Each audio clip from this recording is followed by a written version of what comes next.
بسم الله الرحمن الرحيم رب اشرح لي صدري ويسر لي أمري واحلل عقدة من لساني يفقه قولي. زندگی عطا فرما تاکہ میں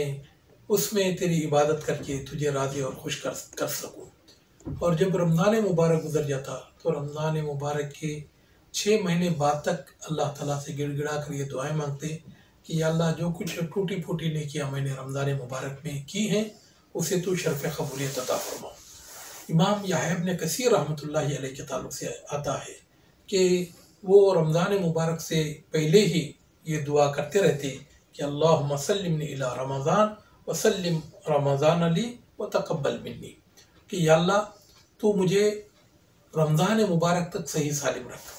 اور رمضان مبارک کو تو میرے لیے صحیح سالم رکھ. یعنی یہ کہ رمضان مبارک میں تو مجھے نیکیوں کی توفیق عطا فرما، گناہوں سے دور کر دے تاکہ میں اس ماہ مبارک میں زیادہ سے زیادہ نیکیاں کر سکوں اور تجھے راضی کر سکوں. وتقبل منی، یا اللہ جو کچھ میں نے اس میں نیکیاں کی ہیں یا اللہ تو اسے شرف قبولیت عطا فرما. کیونکہ قبولیت یہ مقصد ہے ہر چیز کا. اگر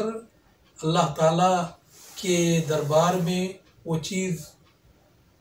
قبولیت تک نہ پہنچے تو پھر انسان کا جو کچھ عمل ہے وہ سب بیکار ہے. تو گویا کہ یہ ہمارے اسلاف تھے جن کی آنکھیں 6 مہینے پہلے سے ہی رمضان مبارک کے انتظار میں فرش راہ رہتی اور ان کے جذب و شوق کا عالم یہ ہوتا کہ آہٹ پہ کان در پہ نظر دل میں اشتیاق، آہٹ پہ کان در پہ نظر دل میں اشتیاق، کچھ ایسی بے خودی ہے تیرے انتظار میں. محترم دوستو، اور جب رمضان مبارک آ جاتا تو وہ اس کے ایک ایک پل کو، ایک ایک لمحے کو غنیمت جانتے، اس میں خیر خیرات کرتے، روزہ رکھتے، نوافل، ذکر و اذکار اور قرآن مجید کی تلاوت، خیر خیرات، یتیموں کی کفالت اور بیواؤں اور غریبوں کی کفالت، اور اس کے علاوہ جو کچھ وہ نیکیاں کر سکتے تھے وہ اس میں کرتے تھے. عام تو عام لوگ، بلکہ میرے اور آپ کے آقا سید المرسلین شفیع المذنبین خاتم المرسلین رحمۃ للعالمین جناب محمد رسول اللہ صلی اللہ علیہ وسلم کے تعلق سے ہم عائشہ رضی اللہ تعالیٰ عنہ فرماتی ہیں کہ کان النبی صلی اللہ علیہ وسلم یجتہد فی رمضان ما لا یجتہد فی غیرہ، کہ اللہ کے رسول صلی اللہ علیہ وسلم رمضان مبارک میں اس قدر عبادت میں کوشاں رہتے کہ عام دنوں میں آپ اس قدر کوشاں نہیں ہوتے عبادت میں جتنا کہ آپ علیہ السلام رمضان مبارک میں ہوتے. اور آپ علیہ السلام کی عادت مبارکہ کے تعلق سے حضرت عائشہ رضی اللہ تعالیٰ عنہ فرماتی ہیں کہ کان النبی صلی اللہ علیہ وسلم اذا اتته الاشهر الاواخر من رمضان شد میزره واحیا لیلہ وایقظ اہلہ، کہ جب اللہ کے رسول صلی اللہ علیہ وسلم کے پاس رمضان مبارک کا آخری عشرہ آیا تھا، اور رمضان مبارک کا آخری عشرہ مومنوں کے لیے اللہ تعالیٰ کا ایک تحفہ ہے اور اللہ رب العالمین کی نوازشیں، اس کی رحمتیں، اس کی برکتیں حاصل کرنے کا ایک بہت بڑا ذریعہ ہے. تو اما عائشہ رضی اللہ تعالیٰ عنہ فرماتی ہیں کہ جب آخری عشرہ آ جاتا تو اللہ کے رسول صلی اللہ علیہ وسلم اپنی کمر کس دیتے تھے، شد میزرہ واحیا لیلہ، اور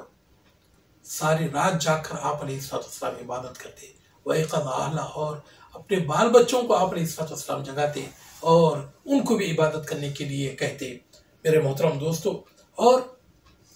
رمضان مبارک صرف عبادت کا ہی مہینہ نہیں ہے بلکہ یہ خیر و خیرات کا مہینہ ہے اور صدقہ و خیرات کا مہینہ ہے. اللہ تعالیٰ کی رضا جن چیزوں سے حاصل ہو سکتی ہے ان میں سے ایک صدقہ و خیرات بھی. تو حضرت عبداللہ ابن عباس رضی اللہ تعالیٰ عنہ فرماتے ہیں کان نبی صلی اللہ علیہ وسلم اجود الناس، کہ اللہ کے رسول صلی اللہ علیہ وسلم تمام لوگوں میں سب سے زیادہ خیر خیرات کرنے والے تھے. وکان اجود ما یکون فی رمضان، لیکن رمضان مبارک آ جاتا تو آپ علیہ السلام کی خیر خیرات کا عالم ہی کچھ نرالا ہو جاتا. حینما یلقاہ جبریل فیدارسہ القرآن، جب حضرت جبریل علیہ السلام آتے اور آپ کے ساتھ قرآن مجید کا دور کرتے، فلا رسول اللہ صلی اللہ علیہ وسلم حینما یلقاہ جبریل اجود من الریح المرسلہ، تو جس وقت حضرت جبریل علیہ السلام آپ کے ساتھ قرآن مجید کا دور کرتے تو آپ علیہ السلام تیز و تند چلنے والی ہواؤں سے زیادہ آپ مخیر ہو جاتے. جس طرح ہوا کا فیض عام ہوتا ہے تو اللہ کے رسول جناب محمد رسول اللہ صلی اللہ علیہ وسلم کی خیر خیرات کا بھی عالم یہی ہو جاتا. میرے محترم دوستو، جب رمضان مبارک آ جاتا تو امام دار الہجرہ سیدنا حضرت مالک بن انس رحمۃ اللہ علیہ کے تعلق سے آتا ہے کہ وہ حدیثوں کو پڑھنا پڑھانا چھوڑ دیتے اور قرآن مجید کی تلاوت میں لگ جاتے. اور مشہور محدث حضرت